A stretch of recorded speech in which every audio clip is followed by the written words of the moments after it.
Hi everyone. Most of you inquired about my surgery journey. So I am here to explain to you guys how it all started, why I went ahead and did the surgery. So this is it. How it started, why I went first. Let us start with why I went for the surgery, or how it started. So I had a big enlargement of boobs at some point in life. That is from, let's say, when I was in Form 3. Yes, so it started alarming, and then I now started not getting my size of bras. And then, with our age, most of us are not free with our parents. And for me, I may say I only have my dad, so it was not a free moment for me to share with him whatever I was going through. So it reached a point whereby when I was in high school, I could even put on 2 bras to support my boobs, so that one of them can support the front part and the other one can support the side parts, So it went ahead until I finished high school. But at some point in Form 4, now I was more aware about getting my own bra sizes. So I started going to markets and looking for bigger sizes that could fit me. But still, the bras that I was getting were, let's say, smaller, some of them were bigger compared to, my boob was bigger, but my chest was smaller. My chest size was smaller. So it means I could go buy a bra and then go to a fundi again and finger sides so that it could fit me perfectly. So this went ahead for a very long time. After high school, I went to college, and then college, but I was not still aware of all those things, the bra sizes and all those things. So it went for some time, and then now, I think when I was in college, a friend referred me to a hospital. I think in Kenyatta, there was a surgery in Kenyatta, a breast camp in Kenyatta. That is 2018. But I didn't manage to go to Kenyatta for that surgery or for the camp. So life continued as usual, but then the more you grow, the more you experience different things, the more you experience different kind of people, because not everyone knows about gigantomastia. Not everybody knows about the breasts that grow, that are not normal, or that are normal but cause pain. So now, after that, now it started, like, the pain now started. It was, even in high school I could feel the pain, but not so much. It was manageable. But later on in life, I could now feel like the moment I don't have a bra, I'm very comfortable. When I put a bra on, my arms or my hands could feel so much pain. And then I could have back pains, I could have headaches, which led to sometimes me being sick, and then you end up going to the hospital and being told to ni mgongo, and they couldn't have any solution for that apart from you going for the surgery. So this was in 2021. That is when I was aware that my boobs had grown bigger now, and I could either get bigger bra sizes, that is if I couldn't manage, of which I couldn't manage to have the surgery money. So I went ahead and bought expensive bras, that is a bra that fits you well. So you could go either to a market or go to TD's Kenya or go to Double D, and then you get a size that could fit you. So that is why like most of the hospitals I went to, all the hospitals, yes, the hospitals that I went to, most of them were suggesting that I go for the surgery. But every hospital that I also went to were quite expensive for me, and I couldn't manage to pay that time. Neither could I, nor my parent could at that moment. So life was just about getting a good bra, getting a bigger size that could fit me at that moment. Yes, so I managed for some time, but the pain was too much. Now let's fast forward to 2024, last year. I started having severe pains on my back. having headaches, and then the bras that I was putting on, they were just fitting nicely, but then when I removed my bras, I could have pains on my arms. It could reach some point whereby my arms could even be numb because the weight was too much for them.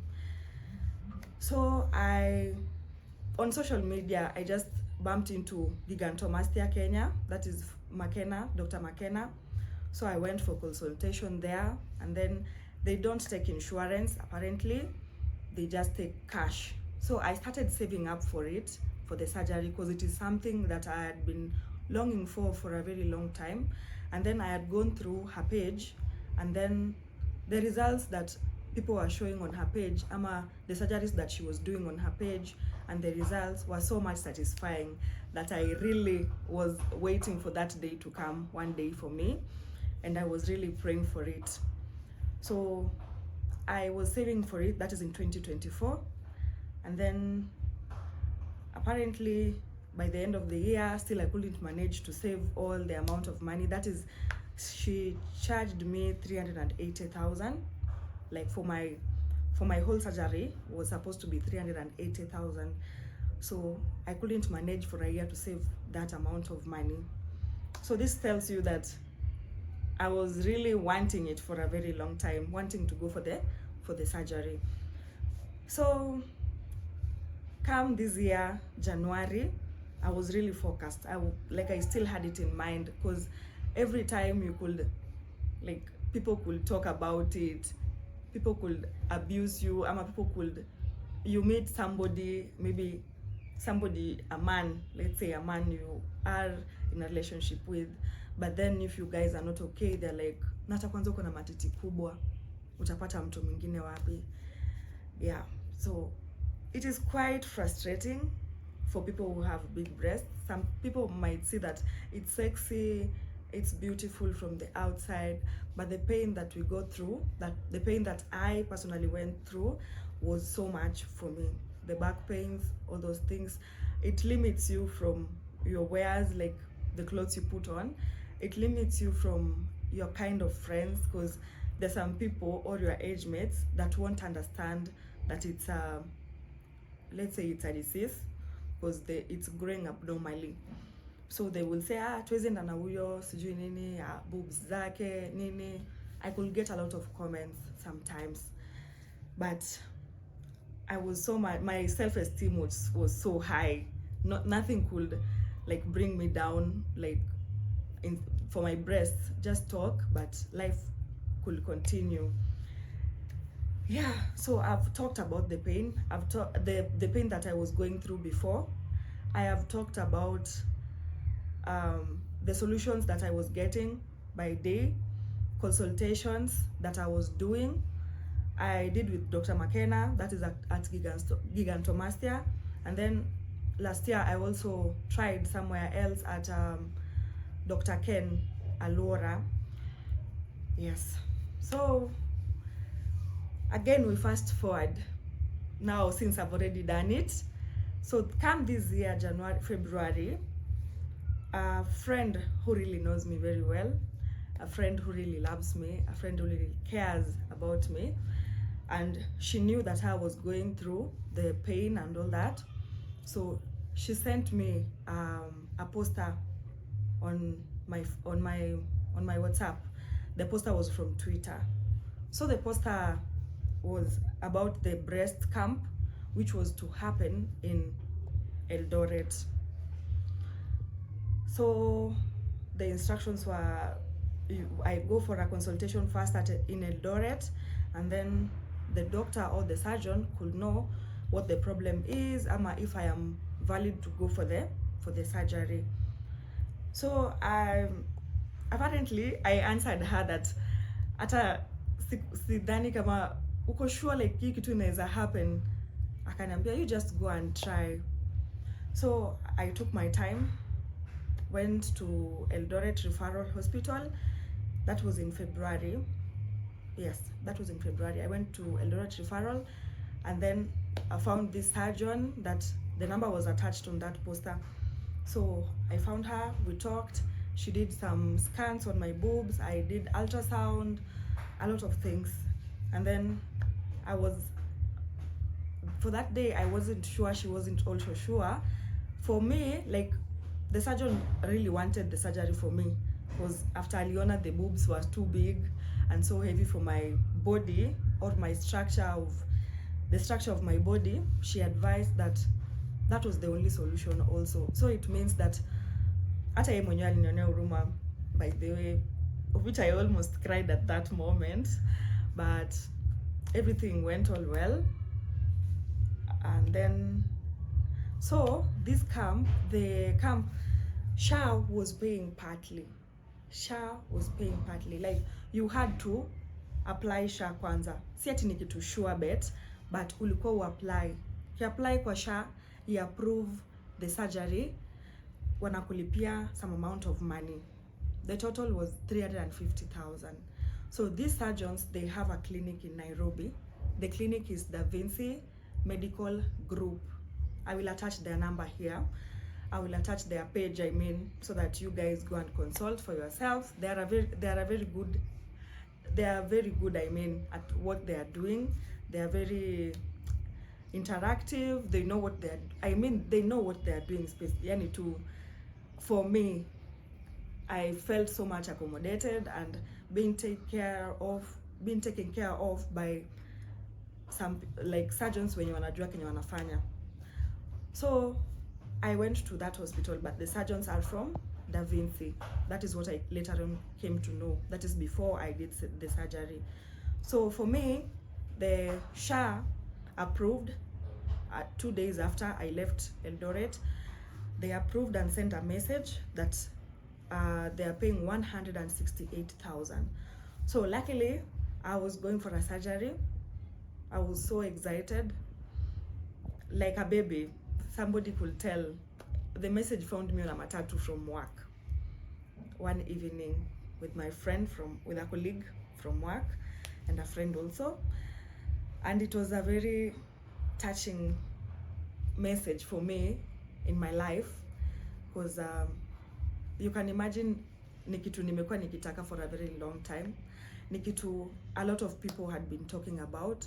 It is something that I had really been struggling with, and I really wanted it, but the money was not there. So a lot of you on my DMs are asking how much it is. They are asking the pain. They are asking about the pain. They are asking about the healing process. I will talk about all that, but for now, the SHA paid 168,000 out of that money. So I was not scheduled yet, because it is a camp, so they were still collectively collecting the rest of the people that had the same issue, so that they schedule us with specific dates.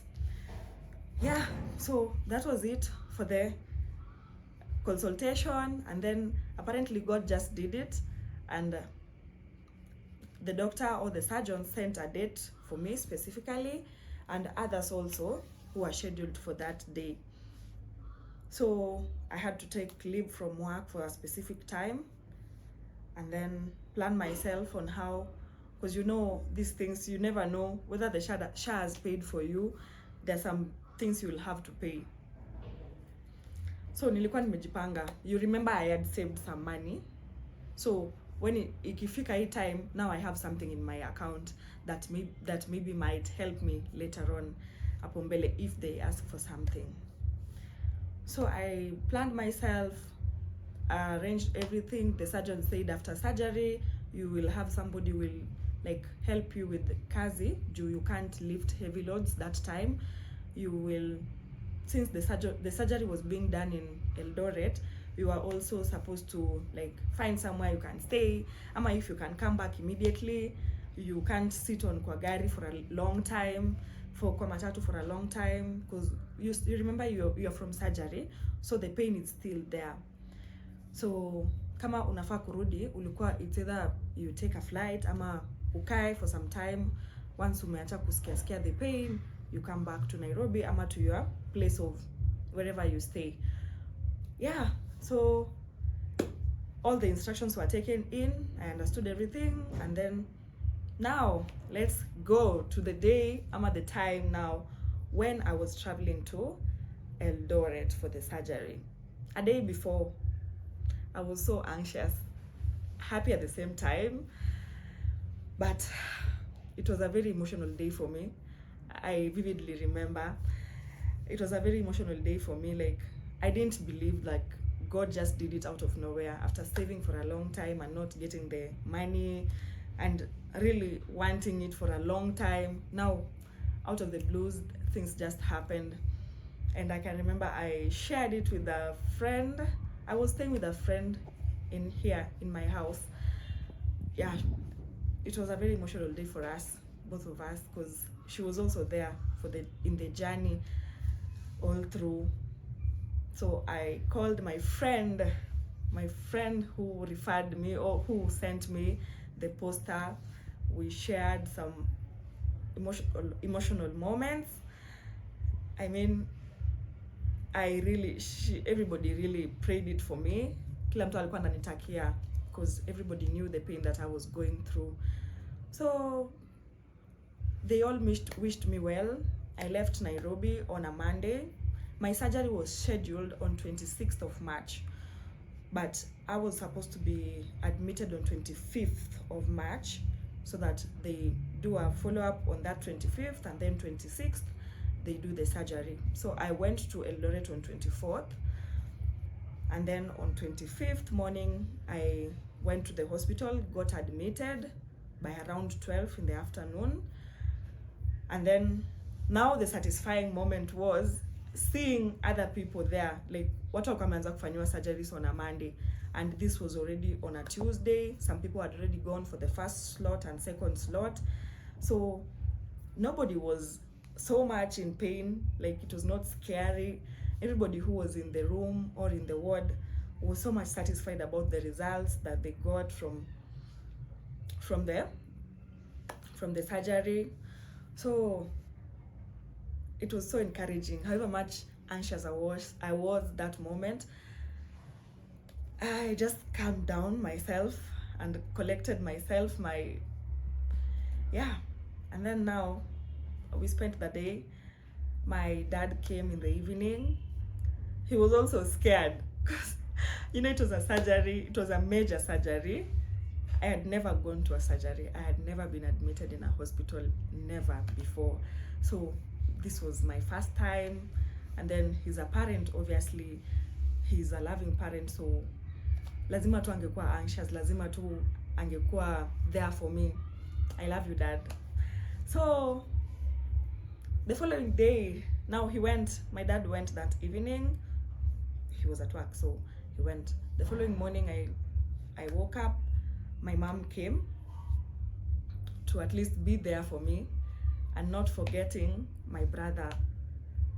This one, he has a special place in my heart, because I never believed that he could be there for me that time, and it was a very big time for me. The surgery, being together with my brother, like, after a very long time. That is a story for another day. Yeah, so I really appreciate each and every person, like my mom who was there for me, my brother for taking good care of me. So they were there that morning. I was scheduled for 8, but an emergency came in, so I couldn't go at 8. I went to surgery at around 11:30, but for the preparations niliingia around 12 or 12:30, because they have to give you time pia uchill, utulie. Me specifically nilikuwa natetemeka na tremble all over, so niliingia around 12:30 surgery. I went, I prayed to God, kiingia uko akinirudi because nilikuwa naogopa tu, but I really wanted it. Hata ulikuwa unaulizwa, like, do you feel you want to change your mind at this time? But no, I wasn't ready to change my mind. I went in very confidently, because I am a brave girl, I believe. So I went in, tukapiga story, the surgeons introduced themselves, and then nikadungwa iyo dawa. I slept it was, for me, when I woke up, I felt like it was a 1 minute sleep, but it was a nice one. When I woke up, I cried for a whole 30 minutes. I cried tears of joy. My stepmom can tell that. I really cried. I looked at my side. Yes, the dizziness was still there. I looked at my side. I had a friend I had met there in the ward. She was already recovering on the other side, and I was besides her. So I nikamwangalia, and then the next thing I looked at was my chest. Like, hizo titties zimetoka ama bado ziko? So the titties were not there anymore. I got smaller ones. The size, actually you get to choose the size that you want. So I told them I want the smallest one, please, the smallest ones, because I had really gone through a lot of shit, a lot of pain and all those things. So pia mimi, I wanted to feel like any other young lady. I am a very young baby, yes. So tuseme tu, now I'm a 13-year-old. Yeah, a 13-year-old again, because why not? The boobs are smaller. And then nikatolewa recovery room. After surgery, you taken to a recovery room. So now we were taken back to the ward, my friend and I. Yeah, on reaching there, my Lord, having a supportive system, having a supportive family, I mean, is so much important. Having supportive friends, I mean friends, not just friends, having supportive friends. Mimi, I swear to God, mko hapa kwa roho yangu. My mom, my dad, Miss Kega, my brother, my brothers, I mean the ones who are in Eldoret, Andy and Ronnie, I really value you a lot, all of you, or everyone who checked up on me. I really value your presence in my life, and I don't take that for granted, for sure. Because apparently I found out that people, like this, my circle is too small, and my circle really loves me, my family. I mean, and also to remind you, I didn't tell like most of my family members, even the ones that are close to me, because I felt like staki kukua discouraged at some point. So I wanted them to know it later on, after nimeshafanyiwa. I told my aunts before niende. I told my aunts, I told my friends that were close to me, and then now the rest were to know after nimefanyiwa. My grandmother was very supportive also. So yeah, so nikatoka surgery, iyo recovery room. On getting into the ward, I found my brother there, and they were like, "You've taken too long. We were waiting for you." And he was shedding tears. You can tell how much he loves me. He was shedding tears, and gosh, it was a very emotional moment for us also. Then again, because pia wao, they really wanted it for me, because they're my family. They know that I was going through it, and the money was not there. So yes, now we start. Now the pain again after the surgery. The pain was not so much, because now after umefanyiwa surgery, umedungwa dawa hiyo ya ku anesthesia, I mean. So your body, let's say my upper part is completely, like places umefanyiwa surgery, they are numb. Unaona tu ime swell. Obviously after the surgery, the breasts are still swollen, so kuna tu your swelling, but the pain is niko umbali for the first day. Day 2, that day, now guys, you sleep on your back. Hakuna kulala na sides. The pain is too much kwa sides, because one, you have drainage tubes, pipes, I mean, and then the tubes are down. So hiyo zinafanya kazi ya remove the extra blood or extra fluids that are still remaining inside. So you have these tubes, and then the pain is also there. You can't move like sideways aimlessly. You have to move slowly, It's either mtu akusukume mgongo. Yeah, you sit upright if you want to eat. Yeah, so I managed that first day after surgery, the following day again, and then day 2 now. Wake up in the morning, and then you can't take a shower. Remember, you'll eat everything you want, but you can't take a shower, and then you'll have to sleep a lot. The pain is there now. On day 2, the pain is there, but not so much intense. It can be manageable. If you really wanted small titties, it can be manageable.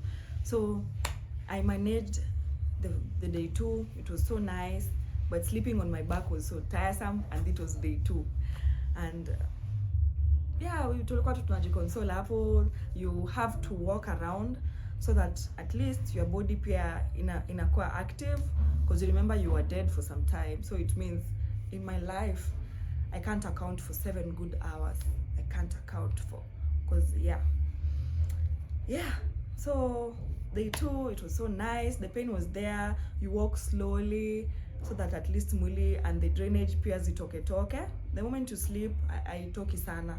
Ukitembea tembea, mwili inakuwa active, so the fluids zinatoka. Yeah, so again, the fluids zenye zilikuwa zinatoka, the tubes were being removed after every 24 hours. This is to indicate the amount of fluid yenye inatoka bado, so that they study kama zimeisha ama zijaisha. Yeah, so the 2 was so manageable. I ate a lot of food. You are advised to drink a lot of water.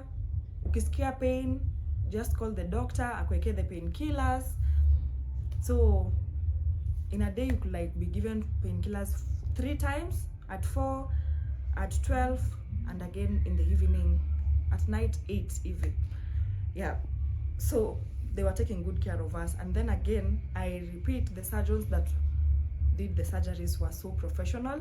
So they used to come every morning. They have surgeries, yes, so they come before they start the surgeries to confirm whether wenye walifanyiwa wako sawa. They check the boobs, the breast, I mean. They check the breasts, check the fluids, like they could do it on themselves. And then now they proceed on doing the rest of the surgeries. Yeah, day 3 was also so nice, because now you know the pain reduce after every day. The healing inakuja after every day. You follow instructions vizuri, you get good results. So ukiambiwa lala kwa mgongo. Ukiambiwa eat this, like drink a lot of water, walk a lot, so that mwili ikue izoee, like hiyo nini, the system ianze kurudi. Yeah, so it was nice until day 3. Now this is the surgery was Wednesday, that is day 1, Thursday day 2, Friday day 3, and then now Saturday day 4. Remember, all this time you can't do you can't do nothing mwenyewe. You can move, you can eat, but heavy things hauwezi fanya mwenyewe. So my mom was there all along for me. I really appreciate for that. And yeah, may God bless you for me. My friends who are always calling me every time, nawapenda sana. I know I was tired, I couldn't reply all the messages that time, but na appreciate sana. Even the calls that I got after surgery from now my friend, that one, my friend, the miss, zilikuwa zinani motivate mpaka nasikia like, I have friends that I can count on when I have a problem. I have friends, I have family that I can count on. Yeah.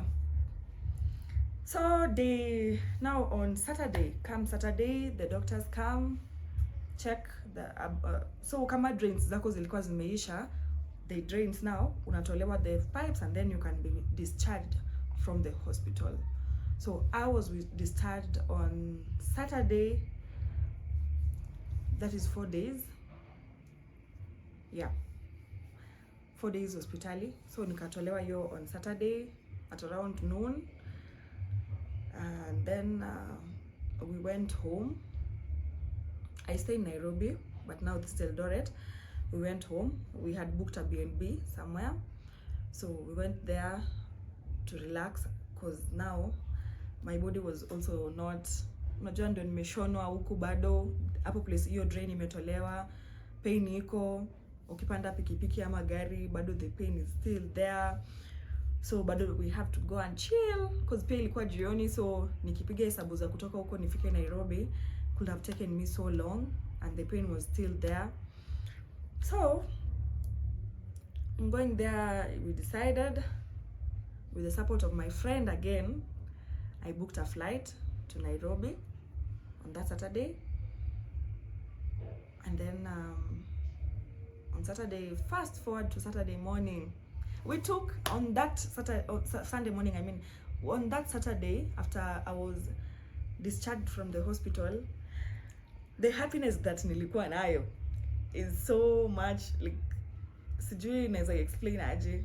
Walking around town, the streets of Eldoret, tukienda kuchukua we took an Uber from the hospital to the B&B, but hiyo tu kutembea in the hospital with small titties ama small breasts, there's just a different feeling, a very different feeling. Remember, before I got out of the hospital, I bought the surgical breast bras, yeah. So before nitoke uko mevalishwa, they feel a little bit, not a little bit, they feel so uncomfortable on the first day, on the first week, but unavumilia tu, since you want the best results. They are mainly to shape your breasts and to lift, because it has a bladder here, and then it has maybe a zipper or the buttons, not buttons, the hooks, yeah. So it's mainly to, like, ishikilie, unajua you have the bandages bado, yeah. Pia before nitoke hosi nilifanywa dressing, that was day 3. Nilifanywa dressing ndio nikavaa hiyo the surgical breast bra, not breast, surgical breast bra. Yeah, so it was nice. Now fast forward again to Sunday morning, woke up very early. Now si took a shower, woke up very early, brushed my teeth. You just do you wipe yourself kuchini maybe, and then we left. My mom left, and then I took a flight to Nairobi. From the house to airport I took Nduthi, because now I was trying to take an Uber and hazikuwa zinakuja, zilikuwa zina take long kukuja, so I took Nduthi. It was so painful, nilikuwa all along nimejishikilia huko chini. This one I didn't even tell my dad. Dad, if you see this, you didn't see it. So yeah, it was so painful. Nikafika airport, nini, came to Nairobi. My dad picked me from the airport to my house now. So now we came to the house. My friend was there, yeah. So I really appreciate for that also, from my dad, the support. It's a support too, like nilikuwa na receive support left, right and center, to a point I was not even feeling the pain, the calls, the what. It really means a lot to me, yeah. So now we start the healing process. You're told you don't sleep on your stomach, you can't sleep on your side. Hata we mwenyewe you can't sleep on your side, you can't sleep on your side, you can't sleep on your stomach. So you sleep like this, like a dead person, yeah. So pain iko, exhausted juu ya hiyo move sana. So day 1, week 1, it was so good, yeah. Week 2, so you remember, after every 3 days, the doctor or the surgeon says after every 3 days naenda clinics, yeah. So now this is where my brother again comes in. He's a doctor, so he used to come to the house until some points. Maybe he got a little bit busy at work, so that is when now I picked going to the hospital now. But he really did a very big part. Like, he really helped me a lot in that part. Thank you so much, Nick. He really helped me so much, and I appreciate sana. May God bless you. Yeah, so nilikuwa naenda dressings after every 3 days. My brother used to do the dressings after every 3 days in my house, and then later on I proceeded the hospitali after every 3 days bado. So after every 3 days they change the dressing. The wound is wiped and all that. That is the meaning of the dressing. Unachangewa hizo primapo, and then I'll check kama the wound pia iko sawa ama iko sawa. So with this ina show progress yako each and every day with the following of instructions. Nothing can go wrong. Don't lift anything like mzito. Don't move a lot. Kumove unaweza move, kutembea, kufanya hizo exercise, because you also remember wezi kaa tu. Ukikaa pia mwili itachoka na hiyo swelling bado itakaa tu hivyo. Yeah, so I managed. So you need fast forward again to now the 4th week, because I am at niko kwa week 4. Today marks today is 26th, so it marks 1 month since I did the surgery. And with marking the 1 month, I'm done with the dressings. My wound is, let's say, completely healed. Yeah, the swelling bado iko tu kidogo, so the pain must be there ndani. Unasikia uchungu bado, nikilala side na feel uncomfortable kidogo, but nimepona kabisa. For me, nimepona. I can do some things, but bado nikibeba kitu heavy unasikia uchungu. Nasikia uchungu. Yeah. So now with the questions, the pain, I think I have answered that. The pain is not so much. With the question, how much it costs, I have also answered that. With where, I have also answered that. With the experiences before, nimejibu pia hiyo. So guys, I am really encouraging anyone outside there, any lady, any woman, somebody who feels like they are at the age of losing it because of having big breasts. Let me tell you something. It is the sweetest and the best experience for me and for you. If you really want it, you can get the best from the best surgeons. If you want these things, go do your research for a very long time, because you know it's your body. After the surgery, you're still going to have that body for the rest of your life, or the size of the size of the breast after. You also remember, you make the right decisions for yourself. Let nobody change your mind. Let nobody advise you otherwise. Because me, I can say I made the decision myself earlier on, very long time ago, even without anybody supporting me. Nilikuwa nimeamua to, like, I really want to go for this. Even if the money is not there, I am sure one day I will get to that point, you see. So if you want to go for the surgery, and if you've been longing to go for the surgery, never lose hope.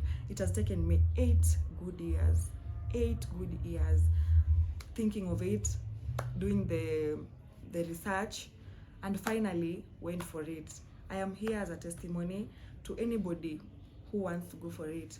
My friend, my girls, the women outside here, let me empower you with this one. Go for it. A man will tell you, don't go, unakaa poa, sijui nini, but they don't have the pain. Your friends will tell you, unakuanga fiti, unakuanga na sijui nini, you look sexy, but at the end of the day, you go back home, ni wewe peke yako. At the end of the day, ni wewe peke yako uta feel the pain. At the end of the day, it is you who will go buying those big bras and looking for your exact size every day. It is you personally who will also, like, feel uncomfortable at some places ama some gatherings because you have the largest breast and everybody's looking at you. Yeah, I know the self-esteem ya mtu inakuanga low. especially when people talk about it all the time and you are not aware or self-aware about hiyo mambo ya gigantomastia.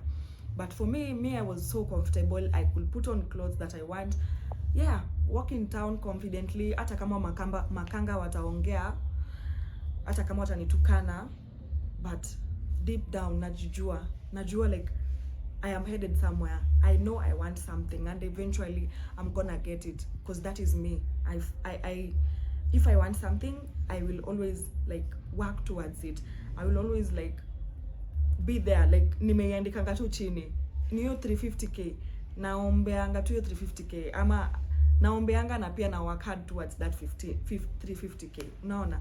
So don't lose hope. Don't say it is expensive, because you know ni mwili yako. So cheap is expensive also. Ukitaka place cheap unaweza pata, but unaweza kosa kupata good results after. So ujue ni health yako. And then most of the clinics or the hospitals consider it as a cosmetic surgery, so they don't take insurance. Most of them don't take, not most of them, like all of them don't take insurance. So girls, if you see, or women, if you see a chance like this one, like the one, actually ukiona ama ukisikia, you can also be like posting for other like girls, reposting. It will help somebody somewhere, you see. Because me, let's say if my friend never saw that post, bado ningekuwa na hizo big boobs, you see. But let us be encouraged with this one. I hope to this point I have encouraged somebody somewhere. It is never late, and eventually at the right time the Lord will always make it happen. Yeah. And for everybody who encouraged me, may the Lord bless you, because I feel much better right now. To everybody who discouraged me, thank you. I still did it, and I really appreciate you for your compliments and everything. We are in this together now. I am healed. I am so much satisfied, and I thereby call it an end. So if you have any questions, you will ask me, yeah, on the comment section.